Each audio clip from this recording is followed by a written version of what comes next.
Welcome back to my channel. আমি অরিজিৎ আর আপনারা দেখছেন নর্থ বেঙ্গল স্যাংলার। বন্ধুরা, নিত্য নতুন চালের রেসিপি দেখতে হলে অবশ্যই দেখতে হবে আপনাদেরকে নর্থ বেঙ্গল স্যাংলার। তো বন্ধুরা, অনেকেই প্রশ্ন করছেন যে কাতলার টোপের ল্যাপিং কী দেবো, রুই মাছের টোপে স্পেশাল কোনো কিছু ইনগ্রেডিয়েন্টস দেওয়া যায় কি না, অনেক ধরনের টোপের উপকরণের কথা অনেকেই জিজ্ঞাসা করছেন। তো আমি আজকে সেরকমই একটা বিশেষ টোপের উপকরণ এর আগেও আপনাদেরকে দেখিয়েছি, অনেক ভিডিওতে অনেকভাবে এটা তৈরি করা দেখিয়েছি। তো স্পেশালি আজকে আমার নিজের প্রয়োজনে আমি আবারও এই মশলাটা বানাতে চলেছি। মশলা বলবো না, একটা টোপের স্পেশাল উপাদান।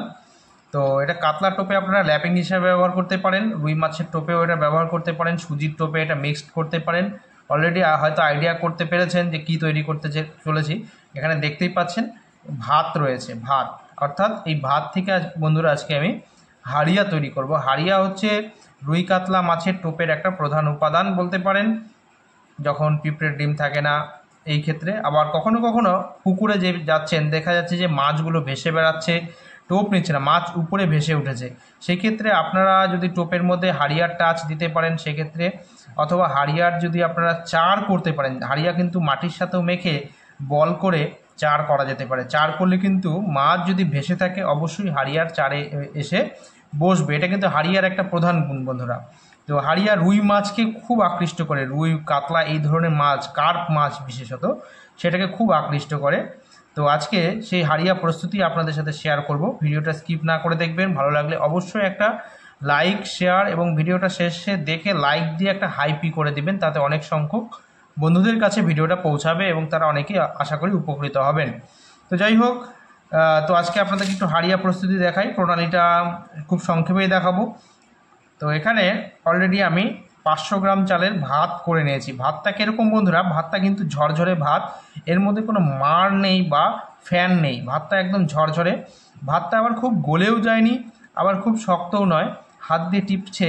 তো ভাতটা এরকম একটা মাঝারি মানের একদম গলে যায়নি, ঝরঝরে ভাত। আপনারা ভাত করে সেটাকে ঠান্ডা করে নেবেন, একটু জাস্ট হালকা একটু উষ্ণ উষ্ণ, মানে গরম নয়, এরকম একটা পর্যায়ে এই হাড়িয়া প্রস্তুতির জন্য ভাত নিতে হবে।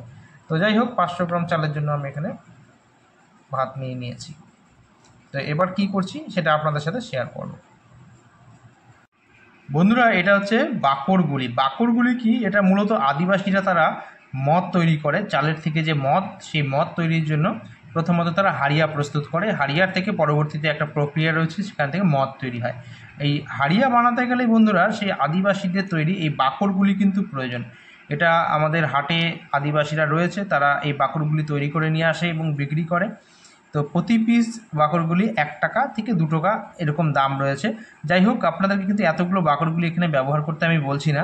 এখানে বাকরগুলির পরিমাণটা খুব ভাইটাল। বাকরগুলি কতটা ব্যবহার করব 500 গ্রাম চালের জন্য, তো 500 গ্রাম চালের ভাতের জন্য, তো সেটা কিন্তু খুব গুরুত্বপূর্ণ। বেশি পরিমাণে হয়ে গেলে কিন্তু মেথা বা হাড়িয়াটা কিন্তু ভালো হবে না। তো যাই হোক, পরিমাণটা কতটুকু নিচ্ছে আপনাদেরকে একটু দেখাই। এরকম ছোট মাপের একটা হাড়িয়া, বাকরগুলি এরকম ছোট মাপের, এটা বড়ও পাওয়া যায়, ছোটও পাওয়া যায়। তো যাই হোক, এই ছোট মাপটা যেহেতু আমি নিয়েছি, এটা আমি পুরোটাই এর মধ্যে ব্যবহার করব 500 গ্রাম চালের জন্য। ছোট দানা, আর বড় দানা যদি হয় তাহলে অর্ধেকটা নিতাম। তো এই ছোটো দানা, এটা মূলত গাছগাছার কিছু শিকড় থেকে তৈরি হয়। এর মধ্যে ইস্ট তৈরি হয়। ইস্টটা কী করে, এই যে ভাতের মধ্যে গিয়ে ফার্মেন্টেশন ঘটায় এবং তার থেকে অ্যালকোহল বা মদ তৈরি হয়, যেটা মাছকে বেশি আকৃষ্ট করে। তো সেটাই আপনাদেরকে একটু দেখাচ্ছি। তো এই যে বাকরগুলিটা এরকম হাতের মধ্যে নিয়ে সুন্দর করে আপনারা গুঁড়ো করে নেবেন, একদম পাউডার হয়ে সাদা হয়ে যাবে, সাদা পাউডার। এটা কোনো বিষাক্ত কোনো পদার্থ নয়, এটা হচ্ছে বাকরগুলি। আপনারা যদি বাকরগুলি না পান তাহলে দোকান থেকে যে ইস্টের গুঁড়ো কিনতে পাওয়া যায়, সেই ইস্টের গুঁড়ো ব্যবহার করতে পারেন। মানে আসলে সেটা কাজ চলার মতো হবে, কতটা ভালো হবে আমার জানা নেই, তবে বাকরগুলি অবশ্যই আপনারা একটু জোগাড় করার চেষ্টা করবেন। তৈরি হলেই হবে না, এটাকে গোটা ভাতটার মধ্যে এইভাবে চারিদিক দিয়ে ছিটিয়ে দেবেন, এক জায়গায় দেবেন না। এক জায়গায় দিলে সেটা হবে না। এই পাউডারটা দিয়ে দিলাম, পুরো পাউডারটা দিয়ে এটাকে মাখাবো সুন্দর করে। একটু পাত্রটা বড় হলে ভালো হতো।